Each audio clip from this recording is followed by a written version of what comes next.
ಜೊತೆಗೆ ಟೈಕ್ವಾಂಡೋ, ಯೋಗ, ಏರೋಬಿಕ್ಸು, ಬ್ಯಾಡ್ಮಿಂಟನ್ನು, table tennis, ಹೀಗೆ ಎಲ್ಲ ಸ್ಪೋರ್ಟ್ಸನ್ನು ಕೂಡ ಒಂದೇ ಜಾಗದಲ್ಲೇ ಇಂಡೋರಲ್ಲಿ ಮಳೆ ಬರಲಿ ಬಿಸಿಲಿರಲಿ ಯಾವುದೇ ಸಮಯದಲ್ಲೂ ಬೇಕಾದರೂ ಜನ ಉಪಯೋಗಿಸ್ಬೋದು ಅಂತಹ ಒಂದು ಇಂಡೋರ್ ಸ್ಪೋರ್ಟ್ಸ್ ಸ್ಟೇಡಿಯಮ್ಮು.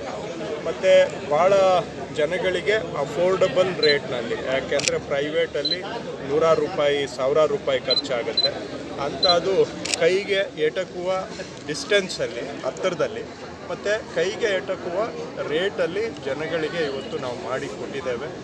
ಇದೇ ರೀತಿ ಈಗಾಗಲೇ ನಾವು ವಿದ್ಯಾರಣ್ಯಪುರದಲ್ಲಿ ಒಂದು ಮಾಡಿದ್ದೇವೆ, ಸಾಕಾರ ನಗರದಲ್ಲಿ ಮತ್ತೊಂದು ಮಾಡಿದ್ದೇವೆ, ಇವತ್ತು ಕಾಫಿ ಬೋರ್ಡ್ ಲೇಔಟ್ ಕೆಂಪಾಪುರದಲ್ಲಿ ಮಾಡಿದ್ದೇವೆ. ಹಾಗೆ ನೆಕ್ಸ್ಟು ಜಕ್ಕೂರು ಸಮೀಪನೂ ಕೂಡ ಮತ್ತೊಂದು 4ನೇದು ರೆಡಿ ಆಗ್ತಾ ಇದೆ. ಅದಾದಮೇಲೆ ಜಾಲ ಹೋಬಳಿಯಲ್ಲೂ ಕೂಡ 5ನೇದು ಈಗ ಸ್ಯಾಂಕ್ಷನ್ ಮಾಡಿಸಿದ್ದೇವೆ. ಒಟ್ಟಾರೆ ಯಂಗ್ಸ್ಟರ್ಸ್ಗೆ ಆಗಲಿ ಸೀನಿಯರ್ಸ್ಗೆ ಆಗಲಿ ಆರೋಗ್ಯವಾಗಿ ಬದುಕಬೇಕು ಅಂತ ಹೇಳಿದ್ರೆ ಫಿಟ್ನೆಸ್ ಇರಬೇಕು, ಎಕ್ಸಸೈಸ್ ಮಾಡಬೇಕು.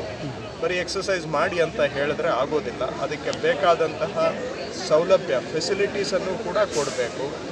ಪ್ರೈವೇಟಲ್ಲಿ ಇರ್ಬೋದು, ಬಟ್ ಅವೆಲ್ಲ ತುಂಬ ಕಾಸ್ಟ್ಲಿ, ಎಲ್ಲ ಕಾಮನ್ ಜನಗಳಿಗೆ ಹೋಗೋಕ್ಕಾಗಲ್ಲ.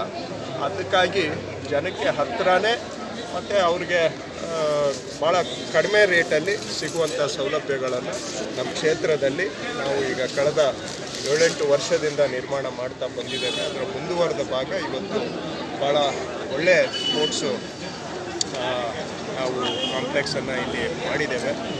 ನಮ್ಮ ಕ್ಷೇತ್ರದಲ್ಲಿ ಇವತ್ತು ಇಂಡೋರ್ ಸ್ವಿಮ್ಮಿಂಗ್ ಪೂಲನ್ನು ಕೂಡ ಇವತ್ತು ಇದರಲ್ಲಿ ಸೇರಿಸ್ಕೊಂಡು ಮಾಡಿದ್ದೇವೆ.